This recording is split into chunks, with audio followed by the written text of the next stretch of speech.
కోరుతున్నాం సార్. అయితే ఓ మా ఈ కట్టాల చాలా పొలాలు పోయినాయి, ఇక్కడ చూసి చెప్పమా, చాలా పోయినాయి. మేము మాత్రం మాకు రైతు బంధు వద్దు, మాకు ఏది వద్దు, మాకు పెంచిన కూడా వద్దు సార్. మాకు మాత్రం నీళ్ళు రావాలి, మాకు మాత్రం నీళ్ళు మాత్రం ముఖ్యమైన నీళ్ళు రావాలి. ఎందుకని కాలువ వస్తుందని నేను నాటు వేసుకున్నాం సార్. కాలువ రావట్లే, ఏం రావట్లే. బోర్ వచ్చినా కూడా బోర్ నీళ్ళు రావట్లే, ఎండిపోయినాయి.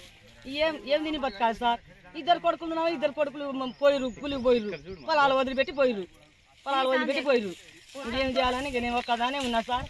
పొలాలు వదిలిపెట్టి పోయిరు వాళ్ళు కొడుకులు. మరి వరి వద్దని చెప్పారు అధికారులు. వరి ఏవద్దని చెప్పినంటే కాలు వస్తుందని వేసుకున్నాం సార్. వస్తుందని కూడా అన్నారు సార్. అనుకుని మేము వరి పెట్టుకున్నాం సార్.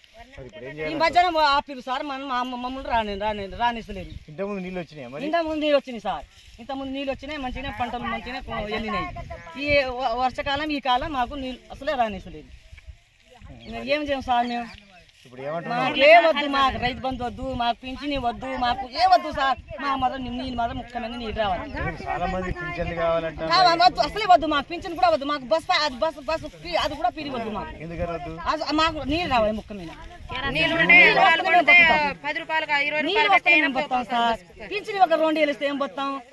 కష్టం చేసి మేము నీళ్ళు వస్తే ఒక ఎకరం వేసుకున్నా కూడా ఒక పుట్లో 2 పుట్లు అయింది సార్. మేము తింటానే ఉంటుంది సార్. ఇప్పుడు బియ్యం ఈ యాసం పడుతుందని మేము ఒడ్డు ఉంచుకోలేదు సార్. ఏం తిన్నా సార్? కొండ్రోలు బియ్యం తింటున్నా సార్. ఇవాళ నేను కొండ్రోలు బియ్యం తింటున్నా. నేను ఏం చేయను? కంట్రోల్ బియ్యం తినడానికి వాళ్ళు ఇచ్చేది, మరి తినడానికి ఇచ్చారు. ఇప్పుడు ఒడ్డు ఉంచుకోలేదు. నేను కొండ్రోలు బియ్యం తింటున్నా. నేను కొడుకు బిడ్డలు పోయిరు, వాళ్ళు వెళ్ళిపోయారు. నేను ఒక్కదానే ఉన్నా సార్. ఇప్పుడు మాకు మాత్రం ముఖ్యమైన నీళ్ళు రావాలి సార్. ఎన్ని ఎకరాలు నాటు పెట్టినావు? మాకు 5 ఎకరాలు నాటు పెట్టినా సార్. 5 ఎకరాలు ఎండిపోయింది సార్. ఇద్దరు కొడుకులు వెళ్ళిపోయారు. నీటనే బతుకొని వదిలిపెట్టి పోయారు సార్ వాళ్ళు. మా పరిస్థితి ఇట్లా సార్. మాకు మాత్రం ముఖ్యమైన నీళ్ళు రావాలి సార్. భూబా